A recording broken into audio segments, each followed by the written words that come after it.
When I Was a Little Girl by Zona Gale, with illustrations by Agnes Pelton. You can find an ebook copy of this book online at Gutenberg.org. This book is part of the Gutenberg Project, and the copyright for this book was 1911 by the Curtis Publishing Company. This book is dedicated to the little girl on Conant Street and to the memory of her grandmother, Harriet Beers.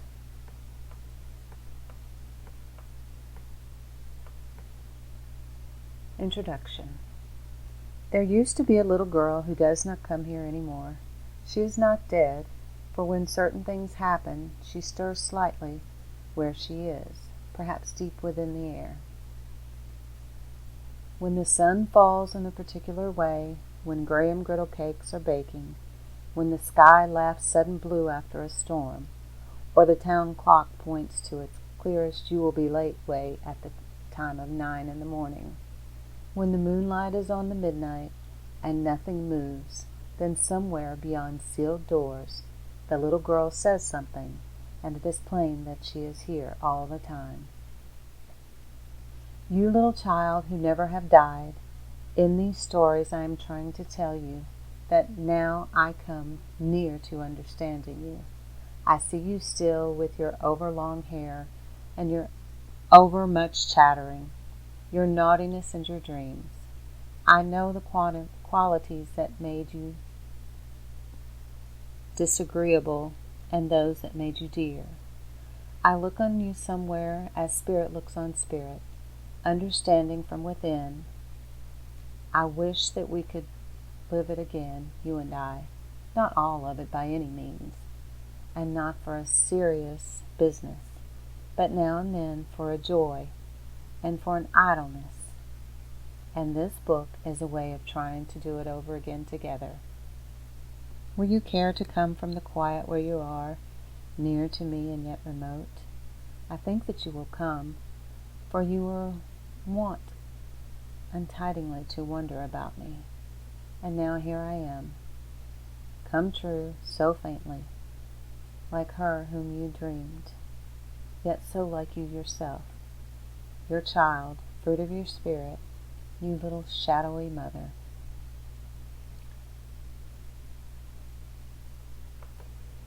If only words were moments, and I knew where they fly, I'd make a tale of time itself to tell you by and by.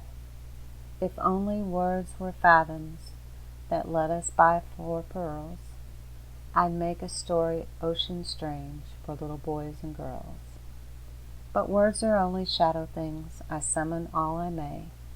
Oh, see, they try to spell out life. Let's act it like a play. Chapter 1. In Those Days. In those days, time always bothered us.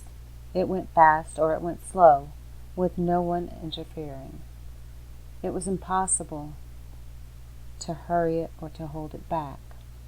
Only 10 weeks, we invariably and glibly said when spring term began.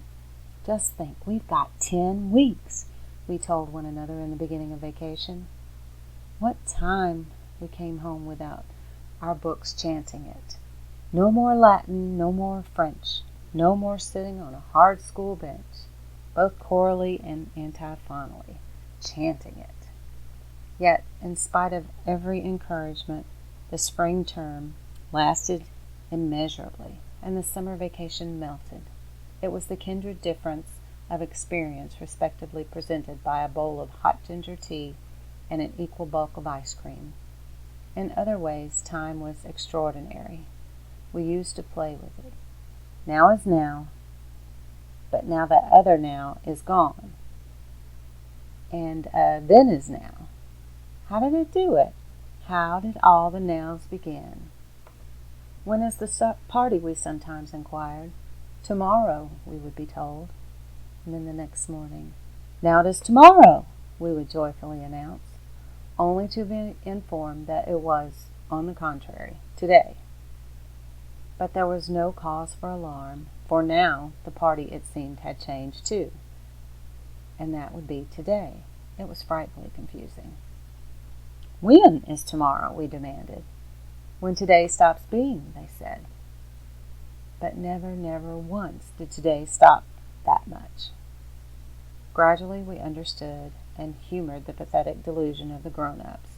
Today lasted always, and yet the poor things kept right on forever waiting for tomorrow. As for me, I had been born without the time sense. If I was told that we would go to drive in 10 minutes, I always assumed that I could finish dressing my doll, tidy my playhouse, put her in it with all her family disposed about her, down to the penny black rubber baby dressed in yarn. I washed my face and hands, smoothed my hair, including the protest that these were superfluous.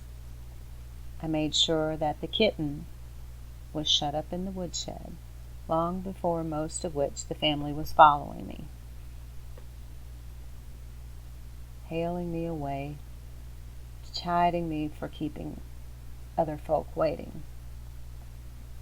And the 10 minutes were gone far by. Who would have thought it? 10 minutes seemed so much. And if I went somewhere with permission to stay an hour, then the hour stretched invitingly before me, a vista lined with crowding possibilities. How long can you stay?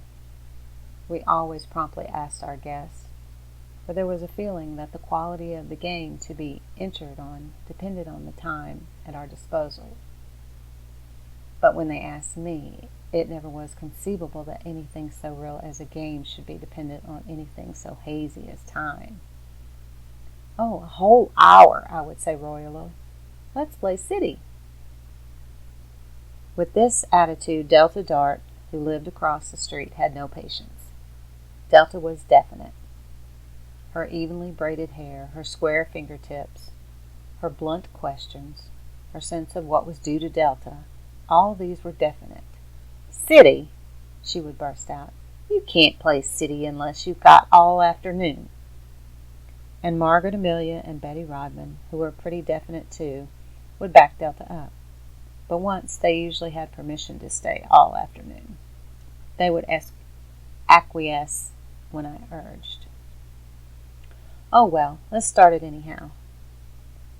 Then about the time the outside wall had been built up in the sand pile and we had selected our building sites, the town clock would strike an hour, which would be brought home to me only by Delta saying, Don't you go. Will she care if you're late? Oh, on such occasions we never used to be substantive, but merely she. It is worth being a child to have a sense of value so simple and unsatiable as that.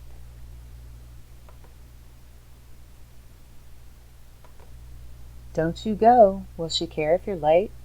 On such occasions we never used to use the substantive, but merely she. It is worth being a child to have a sense of value so simple and unassailable as that. I'm going to do just this much. I can run all the way home, I would answer, and I would begin on my new house walls. But when these were done, and the rooms defined by moist sand partitions, there was all the fascination of its garden, with walks to be outlined with the shingle and sprays of old man and cedar to be stuck in for trees, and single stems of feverfew and sweet alyssum, or flowering currant and bleeding heart for the beds, and catnip for the borders, and a chick from old hen and chickens for a tropical plant. We would just begin on the sides for the fountain, when some alien consciousness, some plucking at me, would recall the moment, and it would be half an hour past an hour. You were to come back at 4 o'clock, Mother would say when I reached there panting. Why did I have to come back at 4 o'clock? I would finally give way to the sense of great and arbitrary wrong. She always told me, I think that never in my life was I bidden to do a thing or not to do it. because I tell you to, but never once did a time's reason seem sufficient. When we're company, a nap because I was to sit up late, or having to go somewhere else besides the reality of that house which I would never occupy, that garden where I would never walk.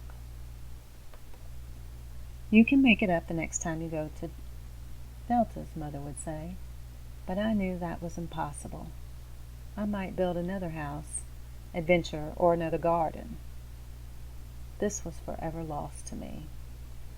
Only, Mother would add, you cannot go to Delta's for, and she would name a period that yawned to me as black as the abyss, because you did not come home today when you were told. And still, time seemed to be indefinite, for now it appeared that I should never go to Delta's again. I thought about it more and more. When was this time that was laid on us so hazy?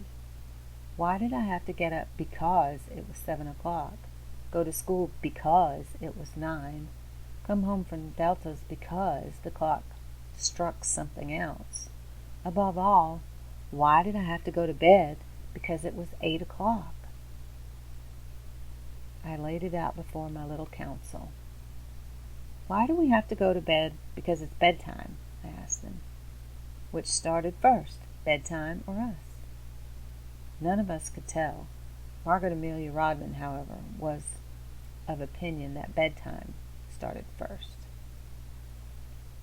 Nearly everything was here before we were, she said gloomily.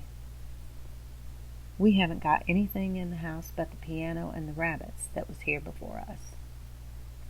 Mother told Father this morning that we'd had our stair carpet 15 years.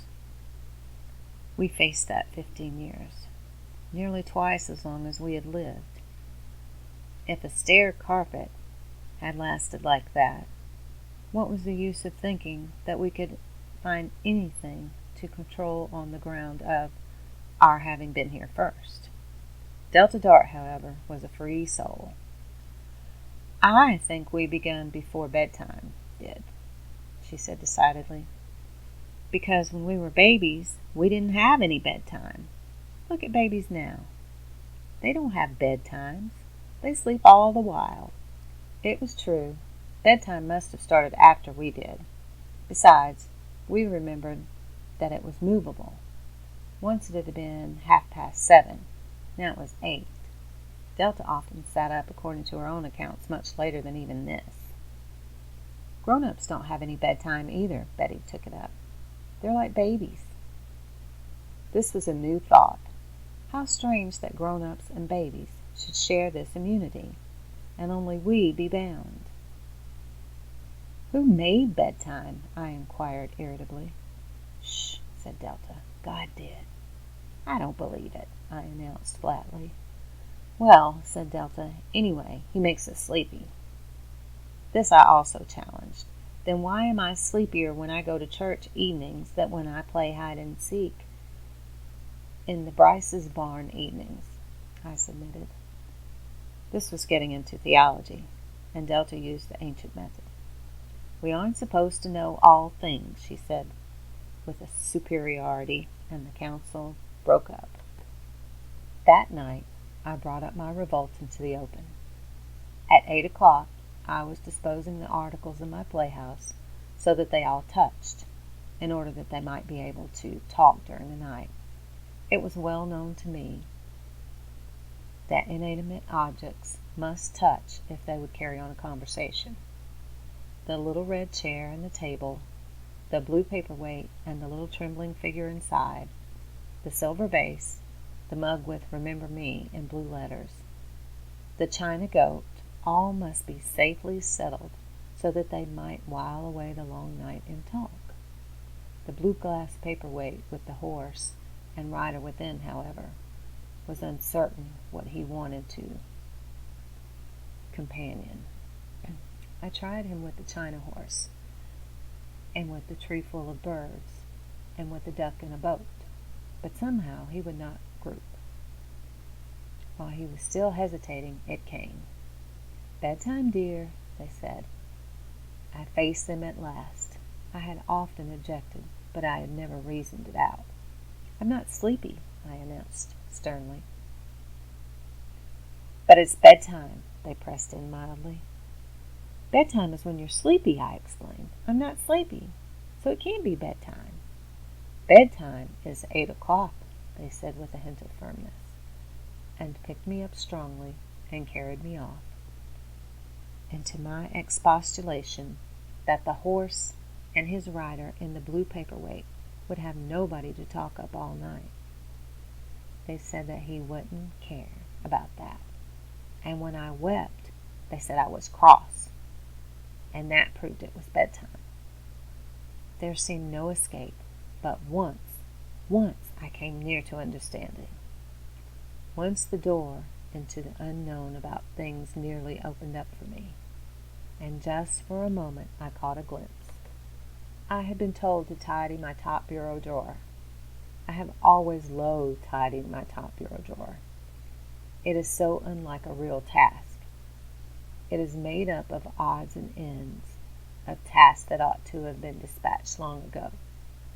Gradually, by process of throwing away, folding, putting in boxes, hanging up, and other utterly uninteresting operations.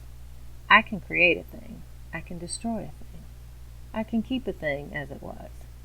But to face a top bureau drawer is none of these things.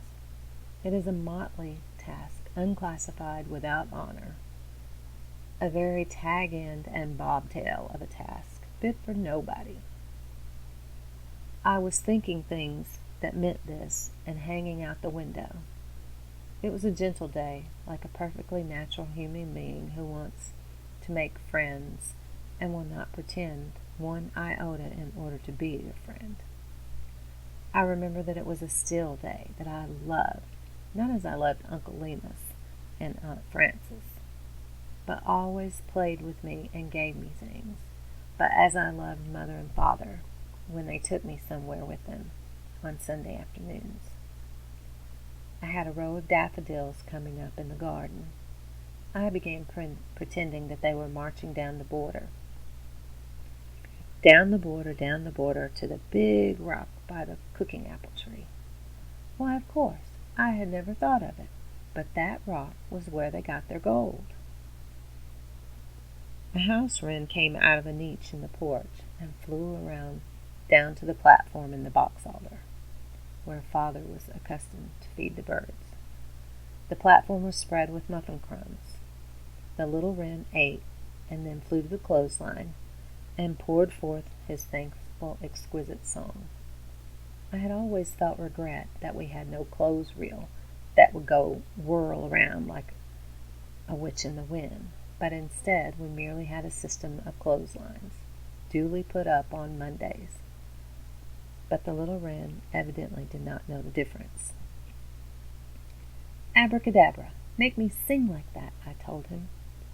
But I hadn't said the right thing, and he flew away and left me not singing. I began thinking, what if he had made me sing? And what if I had put back my head and gone downstairs singing like a wren, and gone to arithmetic class singing like a wren, and nobody could have stopped me, and nobody would have wanted to stop me. I leaned over the sill, holding both my arms down and feeling the blood flow down with the weight of my fingers like a pulse. What if I should fall out the window, and instead of sinking and striking the ground hard, as folk do when they fall out of windows, I should go softly through the air and feel it pressing back from my head and closing together behind my heels, and pretty soon I should come out plump before the root of everything and sit there for a long time and watch it grow. I looked up at the blue, glad that I was so near to it, and thought how much pleasanter it would be to fly right away through the blue and see what color it was lined with. Pink, maybe rose pink, which showed through a sunset, and the sun leaped at last through the blue, and it closed behind him. rose pink, like my best sash and hair ribbons. That brought me back. My best sash and hair ribbons were in my top drawer. Moreover, there were footsteps on the stairs, and at the very door. "Have you finished?" Mother asked. I had not even opened the drawer. "You have been up here 1 hour," Mother said, and came and stood beside me. "What have you been doing?" I began to tell her. I do not envy her quandary. She knew that I was not to be too heavily chided, and yet the top drawer of this world must be tidied. "Think," she said, "that hour has gone out the window without its work being done. And now this hour, that was meant for play, has got to work. But not you. You've lost your turn. Now it's Mother's turn." She made me sit by the window while she tidied the drawer. I was not to touch it. I had lost my turn. While she worked, she talked to me about the things she knew I liked to talk about, but I would not listen. It's the only time in my life that I ever really frantically wanted to tidy a top drawer of anybody's. "Now," she said when she was done, "this last hour will meet the hour before the last, and each of them will look the way the other ought to have looked, and they will be all mixed up.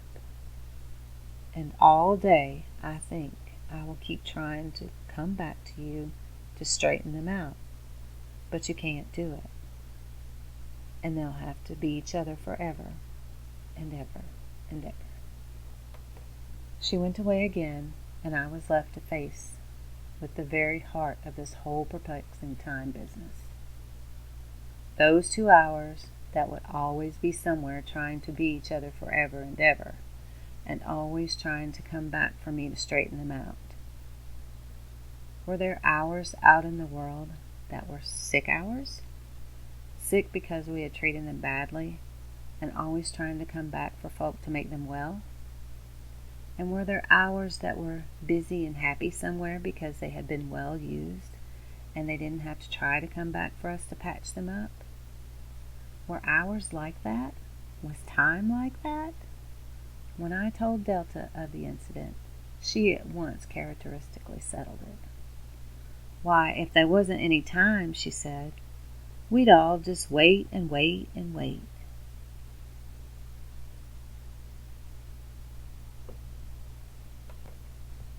"Why, if there wasn't any time," she said, "we'd all just want and want and want. They couldn't have that.